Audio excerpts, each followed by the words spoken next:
வணக்கம், welcome back to chef Deena's kitchen. இன்னைக்கு நம்ம சேனல்ல பார்க்க போகிறது பரோட்டா.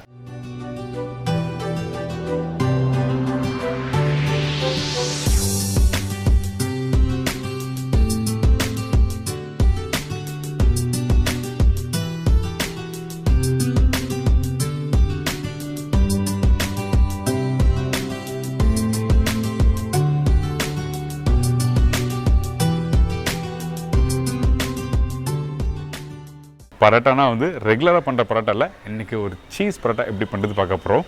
நார்மலாக ஒரு கடைக்கு போயிட்டு பீஸா சாப்பிட்றதுக்கு எல்லாம் விருப்பம் இருக்கும்ல. ஸோ அந்த பீஸா பார்த்தீங்கன்னா அப்பா சீஸ் அப்படியே வருது, அப்படியே சாப்பிடும் போல் ஆசை இருக்கும்ல. கண்டிப்பாக இந்த சீஸ் பரோட்டா நீங்கள் வீட்டில் பண்ணினா உங்களுக்கும் அந்த மாதிரி ஆசை வரும். ஆனால் எங்கள் வீட்டில் நான் பண்ண உடனே சண்டை வந்துச்சு. ஆக்சுவலாக கிவின், தக்ஷா எல்லாருமே பிடிங்கி சாப்பிட ஆரம்பிச்சிட்டாங்க. ஸோ அந்தளவுக்கு ஒரு அருமையான ப்ரிப்பரேஷன். கண்டிப்பாக ட்ரை பண்ணி பாருங்கள். எப்பவும் போல் ரெகுலராக காரத்தோடு சாப்பிட்டு பழகிருப்பீங்க. இன்றைக்கி ஒரு நாளைக்கு ஒரு சீஸியாக ஒரு ப்ரிப்பரேஷன் சாப்பிடணும் ஆசைப்பட்டினா அந்த டைமில் இந்த ப்ரிப்பரேஷன் ட்ரை பண்ணி பார்க்கலாம். இப்போ இந்த டிஷ்ஷுக்கு தேவையான பொருட்கள் பார்த்தலாமா? சீஸ் பரோட்டாக்கு தேவையான பொருட்கள்: சீஸ் 100 கிராம், கோதுமை மாவு 1 cup, boiled carrot 1 number, boiled beans 2லேருந்து 3 நம்பர், குடமிளகாய் 2 டேபிள் ஸ்பூன், வெங்காயம் 1 நம்பர், பச்சை மிளகாய் 2 நம்பர், சாட் மசாலா 1/4 டீஸ்பூன், சீரகம் 1/4 டீஸ்பூன், சில்லி பவுடர் 1/4 டீஸ்பூன், கொத்தமல்லி தேவையான அளவு, உப்பு தேவையான அளவு, பட்டர் 2 டேபிள் ஸ்பூன். இதாங்க இந்த ப்ரிப்பரேஷன் தேவையான பொருட்கள். ஃபஸ்ட்டு நம்ம என்ன பண்ண போகிறோம்னா, இந்த சீஸ் பரோட்டாக்கு சப்பாத்தி மாவு மாதிரி பிசைய போகிறோம். சப்பாத்தி மாவு மாதிரி இல்லை, சப்பாத்தியே தான். ஸோ இப்போது இந்த கோதுமை மாவில் கொஞ்சம் உப்பு, தண்ணி ஆட் பண்ணி மாவு மிக்ஸ் பண்ணுங்கள். மாவு மிக்ஸ் பண்ணும்போது தண்ணி அதிகமாக இருக்கக்கூடாது. அதிகமாக இருந்தால் சப்பாத்தி மாவு உங்களுக்கு சாஃப்ட் ஆகிடும். அதுக்கப்புறம் குக் பண்ணும்போது ஹார்ட் ஆகும். அதனால தான் எடுத்த உடனே நம்ம என்ன பண்ணுறோம், தண்ணி கொஞ்சமாக மிக்ஸ் பண்ணிட்டு நல்ல மாவு மிக்ஸ் பண்ணுறோம். மாலிஷ் பண்ணி முடித்த பிறகு ஒரு 10லேருந்து 15 நிமிஷம் ரெஸ்ட் விட்டு அதுக்கப்புறம் மாவு எடுத்திங்கன்னா நல்லா சாஃப்டாக இருக்கும். ஸோ இப்போது மாவு ரெடி ஆகிடுச்சு. இதுக்கப்புறம் நம்மளோட 2 கை வச்சு நல்லா மாலிஷ் பண்ணுங்க. எந்த அளவுக்கு சாஃப்டாக மாலிஷ் பண்ணுறீங்களோ அந்த அளவுக்கு சப்பாத்தி நல்லா வரும். நம்ம சேனலில் ஆல்ரெடி சப்பாத்தி எப்படி பண்ணுறது சொல்லி பண்ணி காமிச்சிருக்கேன். அது நிறைய பேர் பார்த்துட்டு நல்ல ஒரு ரெஸ்பான்ஸ் கொடுத்துருக்காங்க. அதாவது குறைஞ்சபட்சம் 20 லட்சம் பேர்கிட்ட பார்த்து நல்ல ஒரு ஃபீட்பேக் கொடுத்துருக்காங்க. அதோட லிங்க்கும் இந்த வீடியோவில் கீழே கொடுத்துருக்கேன். இப்போ மாவு நல்லா மிக்ஸ் பண்ணியிருக்கோம். மிக்ஸ் பண்ணிட்டு ஒரு 10 நிமிஷம் ரெஸ்ட் விடலாம். அந்த டைமில் நம்ம என்ன பண்ண போகிறோம், இந்த சீஸ் ஸ்டஃபிங் ரெடி பண்ண போகிறோம். நீங்கள் வெறும் சீஸ் கூட வச்சு ஸ்டஃபிங் பண்ணலாம். ஆனால் கொஞ்சம் லைட்டாக வெஜிடபிள்ஸும் இதில் ஆட் பண்ணியிருக்கேன்.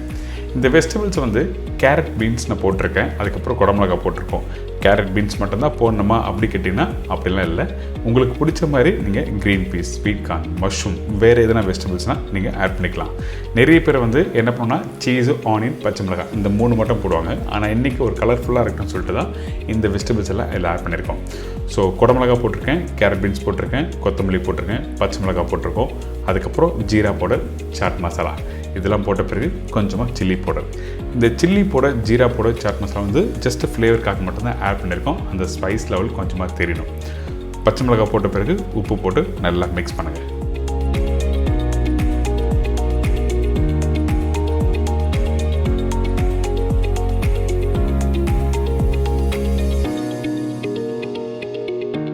இப்போது ரெடி ஆகிடுச்சு.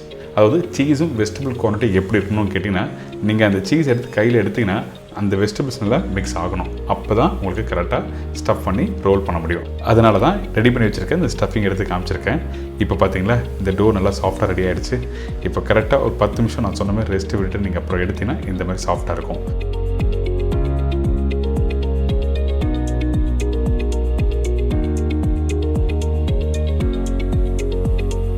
இதுக்கப்புறம் நம்ம என்ன பண்ணுறோன்னா, இதை கட் பண்ணுங்கள். எதுக்காக அப்படி கட் பண்ணுறோம் கேட்டிங்கன்னா, அப்போ தான் ஈவன் சைஸாக நம்ம கையில் பிடிக்க முடியும். நிறைய பேர் லாஸ்ட் டைம் நான் பேடாவை ப்ரெஸ் பண்ணி பிடிக்கும்போது எப்படி பண்ணுறது சொல்லி கேட்டீங்க. அதனால தான் இப்போ தெளிவாக சொல்கிறேன். நம்மளோட பெரிய விரல் 2 கையில் இருக்குது பார்த்தீங்களா, அந்த பெரிய விரலில் லெஃப்ட் ஹேண்ட் சைடில் நீங்கள் சப்பாத்தி மாவை சைடெல்லாம் ஃபோல்ட் பண்ணணும். இந்த மாதிரி ஃபோல்ட் பண்ணி முடித்த பிறகு திருப்பியும் லெஃப்ட் ஹேண்ட் சைட் ஹேண்ட்ஸை திருப்பி நடுப்பகுதியில் வச்சு ப்ரெஸ் பண்ணிங்கன்னா உங்களுக்கு இந்த மாதிரி பால் மாதிரி ரெடி ஆகும். நீங்கள் இந்த மாதிரி ட்ரை பண்ணி பாருங்களேன். உங்களுக்கு ஒன்று ஷேப் கரெக்டாக வரும். அதுக்கப்புறம் நல்ல மாலிஷாக ரவுண்டாக கிடைக்கும். இப்போது ரெடி ஆகிடுச்சு இந்த பேடா. இதுக்கப்புறம் நம்ம என்ன பண்ண போறோம்னா இந்த பேடாவை கொஞ்சம் லைட்டாக கட்டிங் போர்டில் ஃப்ளார் டஸ்ட் பண்ணிவிட்டு அதுக்கப்புறம் பேடா வச்சு ரோல் பண்ண போகிறோம். வீட்டில் சப்பாத்தி பண்ணுவோம், கொஞ்சம் லைட்டாக திக்காக ரோல் பண்ணுவோம்.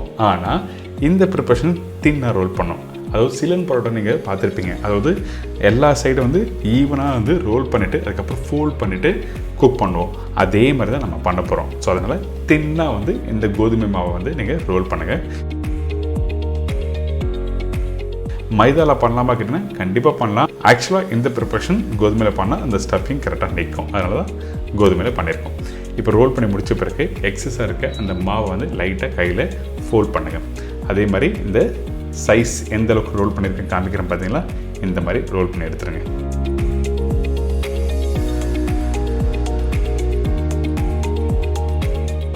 இதுக்கப்புறம் நம்ம என்ன பண்ண போகிறோம்னா அந்த ஸ்டஃபிங்கை இதில் ப்ளேஸ் பண்ண போகிறோம். தேவையான அளவுக்கு ஸ்டஃபிங் இதில் வச்சுருங்க.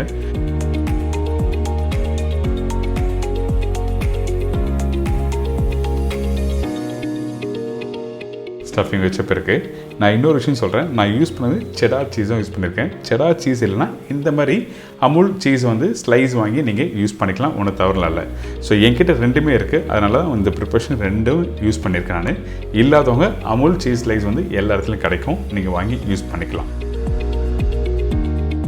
இதுக்கு பிறகு கொஞ்சமாக தண்ணி எடுத்து லைட்டாக அந்த கார்னர் பகுதியை வந்து டிப் பண்ணுங்க. எதுக்காகனா அந்த ஃபோல்ட் பண்ணும்போது ஒன்றோட ஒன்று ஒட்டுறதுக்காக. அதே டைமில் தண்ணி அதிகமாக இருந்ததுன்னா கண்டிப்பாக நல்லா வராது. அதனால் நீங்கள் லைட்டாக டிப் பண்ணிவிட்டு நீங்கள் 2 சைடும் ஃபோல்ட் பண்ணுங்கள். அதுக்கப்புறம் இன்னொரு சைடும் நல்லா ஃபோல்ட் பண்ணுங்கள். இந்த மாதிரி ஃபோல்ட் பண்ணும்போது ஏர் பிளாக் வந்து ரிலீஸ் ஆகும். ஸோ அதனால் நீங்கள் ரோல் பண்ணிவிட்டு கொஞ்சம் லைட்டாக ப்ரெஸ் பண்ணிவிட்டு அதுக்கப்புறம் வந்து இந்த மாதிரி ஃபோல்ட் பண்ணிட்டீங்கன்னா ரெடி. இப்போ நம்மளோட சப்பாத்தி ரெடி ஆகிடுச்சு. நம்மளோட சீஸ் பரோட்டா ரெடி ஆகிடுச்சு. இப்போ ரெடி ஆகிடுச்சு பார்த்தீங்களா. இதுக்கப்புறம் 10 நிமிஷம் ரெஸ்ட் விட்ட பிறகு அதுக்கப்புறம் மேல் பகுதியில் ரோல் பண்ணினா அந்த ஸ்டஃபிங் வந்து ஈவனாக ஸ்ப்ரெட் ஆகும். ரொம்ப அழுத்தி ரோல் பண்ணக்கூடாது, மெதுவாக ரோல் பண்ணணும். அதுவும் ஒரு 10 நிமிஷம் ரெஸ்ட் விடுங்க. ஏன்னா உடனே நீங்கள் ரோல் பண்ணிங்கன்னா உங்களுக்கு வந்து ஏர் பிளாக்லாம் இருக்கும். அந்த டைமில் உங்களுக்கு கண்டிப்பாக அந்த ஸ்டஃபிங் வெளியே வந்துடும். ஸ்டஃபிங் வரல பார்த்தீங்களா. இதுக்கப்புறம் கல் சூடாக இருக்குது. இந்த கல் சூடான பிறகு பட்டர் லைட்டாக அப்ளை பண்ணுறோம். கல் சூடான பிறகு திருப்பியும் மீடியமான ஃப்ளேம் வச்சு நீங்கள் குக் பண்ணி எடுத்தீங்கன்னா இந்த அருமையான சீஸ் பரோட்டா ரெடி.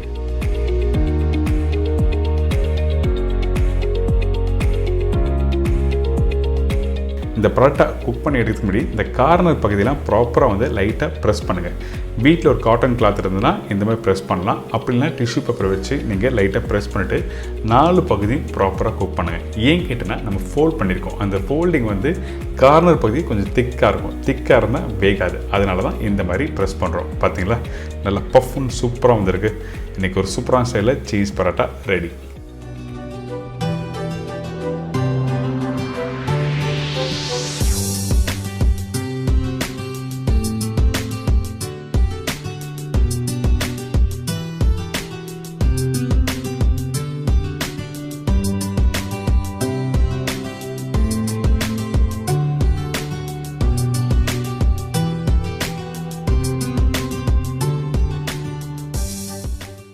இந்த சீஸ் பரோட்டா எப்படி பண்ணுறது எல்லாருக்கும் ஈஸியாக தெரிஞ்சிருக்கும். நார்மலாக வந்து சீஸ் பரோட்டாவோ இல்லை ஆலு பரோட்டா பண்ணும்போது ரவுண்டாக ரோல் பண்ணி தான் நம்ம பண்ணியிருப்போம். ஆனால் இன்றைக்கி இந்த ப்ரிப்பரேஷனை டேரெக்டாக ஷீட் பண்ணிவிட்டு அதுக்கப்புறம் உள்ளே ஸ்டஃபிங் உள்ளே வச்சு கரெக்டாக ஃபோல்ட் பண்ணி பண்ணியிருக்கேன். ரொம்ப ஈஸி மெத்தடில் கொடுத்துருக்கேன். கண்டிப்பாக ட்ரை பண்ணுங்கள். இதே மாதிரி நாளைக்கு இன்னொரு சூப்பராக ரெசிபி சந்திக்கிறேன். நன்றி, வணக்கம். See you, bye, take care.